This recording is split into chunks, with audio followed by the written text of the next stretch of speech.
That's what he wanted to do. Yes, exactly. And don't get me wrong, I'd love to see Danielle Smith as the prime minister. I absolutely would. But I want to see her the prime minister of Alberta, though. Yes, that's where I was going. You stole that. You stole that from me, man. We're going to have to cut that, and we're going to have to, no, we're not cutting nothing. Nothing's getting cut. Yeah.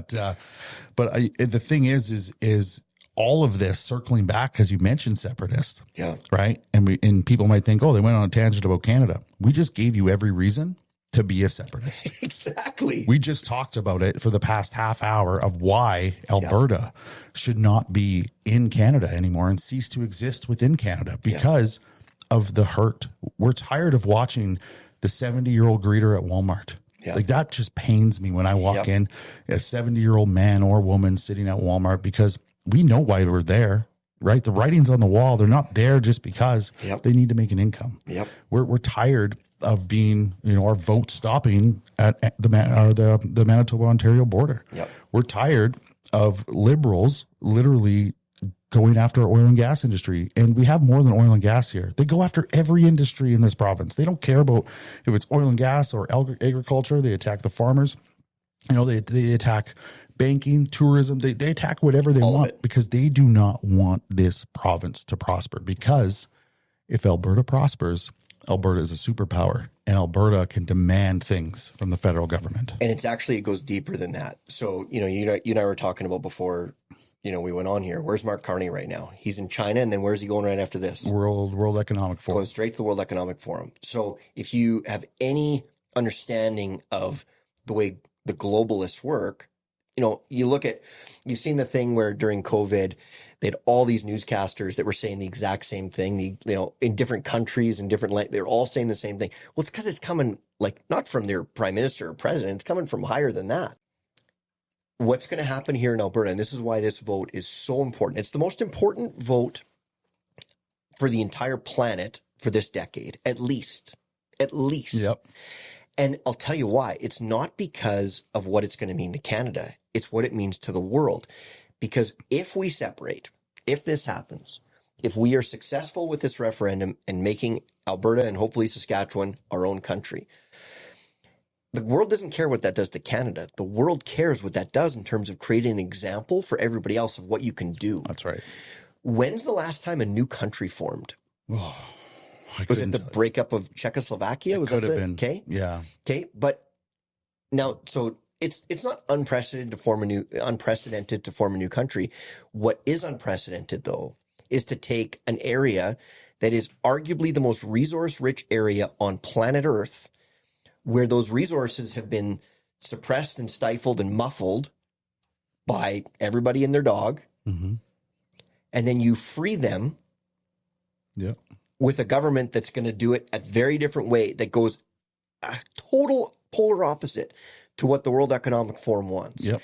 The reason they're afraid is that then we become the example for everywhere else in the world to say, hey, you can do it this way. Yep. Right? Yeah. And I've said this before. I've said Canada is one of the only countries in the world that has seen mass socialism, mass immigration, the destruction of their social structure and in their social services that still keep their resource in the ground. Yeah. The very thing that could pay for everything, they keep in the ground and call it climate activism. It's the dumbest thing in the world. It is insane. It is absolutely insane. So we're literally giving you every reason as an Albertan or for a person from Saskatchewan. Yeah. Actually, you know what? I'm going to open this up to everybody from every province to separate. We need to make the federal government obsolete in this country. Yes. Because they are stupid. They are. They call it as it is. They're stupid. They don't know how to manage money. They fiscally mismanage all of our money, and we don't need them. No. We truly don't need them. They've blocked Alberta every step of the way, and we have a path forward. Somebody just asked me before we did this podcast, she called me on the phone. She said, hey, do you know if there's any signature drives happening in your community? I said, I'm not sure, but I'll start one because I will. And that's what we need everybody to do. Yeah. Find out. Do you know where to get those signatures? So I just talked to Tanya Clements today. Okay. So for those that don't know, Tanya is one of the members of the Alberta Prosperity Project. She's awesome. She's a fourth or fifth generation farmer from Southern Alberta. She's just salt of the earth. She's great. So she said that I think it's Elections Canada has to approve the canvassers. So this is who can actually go and collect the signatures. Like you can't just get anybody to do it. You got to write a test and pass some things. So the reason that there's no like actual places where we can sign right now is they haven't been approved as canvassers yet. So that's coming soon, very soon. And then if you just go on the Alberta Press Party website, there'll be other places. You and I will be showing it like crazy. Yeah. You'll find where you can go and sign, because this isn't like an online petition like it was before. This is, no, you actually have to go in with your Alberta ID, show who you are, and actually signature in front of someone who can certify your signature. Yeah. It's very different. Yeah. And that's the thing. And that's what we're going to need. Right. Oh yeah. And we got to get organized quick. Absolutely. And to the people who might watch this and, you know, before you go to throw hate on this and open your eyes. Yeah. I want one question. How is Canada better than it was 15 years ago? And what can we benefit from if we separate from Canada? Yeah. I don't hate Canadians. No, I don't. I love Canadians. I will always be Canadian. This is the country I was born in. But the thing is something has to give. And we've seen time after time after time that nobody cares about us, yet we feed the nation. Yeah. It's crazy. It's exactly it. And I want you to think about something else. And this is the part that really, you know, gets the hair on my arms to stand up. You know how you and I and everybody, if you're listening to this show, like I guarantee you've had this conversation with your family. And that conversation is, where would we move if things get worse? Right? Like, where would we go? And you think, oh, I would go to Texas, or I'd go to, you know, like I know some people move to Argentina after their election, or maybe I go here, or maybe I go there. Every one of those places that you talk about is at best a temporary solution, right? Like the United States is one election away from going back to where they were. That's right. Right? And the one thing with United States politics is they can switch back and forth very, very quickly. Canada, you can't do that. Like if Pierre Poilievre wins, if they call an election this afternoon and he wins it, it would take him 20 years to undo what the Liberals did. Absolutely. I don't think he could. And actually, I don't think he could possibly get elected for a second term if he actually did what has to get done. There's no chance. No. So anyway, the reason I say this is that you've got all these places you can like, oh, we could go here, but like they're all just little Band-Aids that you could go for a little while. Alberta and Saskatchewan as our own deal, we become the answer to that question for people all over the world. Yeah. And I think what would happen is I think that you would see a lot of the most staunch left supporters in Alberta. I think they'd be very uncomfortable here, and I think they would probably leave. Yeah.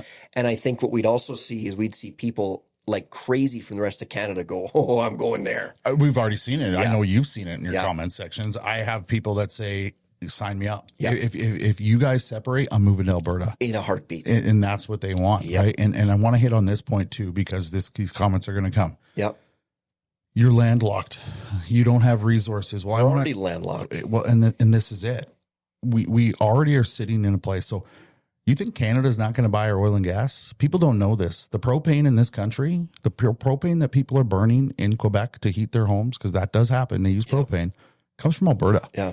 How does that get there? Does anybody know? Well, I used to be a train conductor. People don't know this back in the day. And I used to take propane trains, and where were they destined for? The East. Really? East Coast. And Wow. that was a train of all propane I didn't know cars. that. Yeah. Wow. And it goes to the East. So we supply propane. So if you think for 1 second that Canada is not going to be our biggest customer, you're delusional. And here's the other thing. What do we have in Canada? It founded this country. We have two big railroads. We have the CN Railway and the CPKC, Canadian Pacific Kansas City. They come out of the Port of Vancouver and they take goods across the country and they take goods back. Right. Well, they got to get through Alberta. I don't know if anybody knows anything about building railway, but it can't be that easy. It can't be that easy to go up through northern British Columbia, over into the territories, and then back over into Manitoba. Yep. That's not going to be an easy feat. I don't think the Chinese are ever going to volunteer for that again. Nope. You know what I mean? That's never going to happen. Nope. So you got to go through Alberta. Yep. So what happens when Alberta and Saskatchewan separate? Well, they still need resource from Alberta. Canada still needs it. We need access to the tidewater, and right now it's being blocked. Yep. You will see tanker bans lifted. You will see access to tidewater. You will see pipelines. You will see everything Alberta needs to prosper, because this country doesn't prosper, and the East would die without a railroad. Yeah. Out of Vancouver. Well, and go even further. So right now, like BC they're doing everything they can to stop us from, okay, yeah, fine, no problem. So right now, because of the way that our constitution works, we are not allowed to cut them off. No. Right? Like right now, we can go to BC. Like if we can't say, oh, you won't give us pipeline.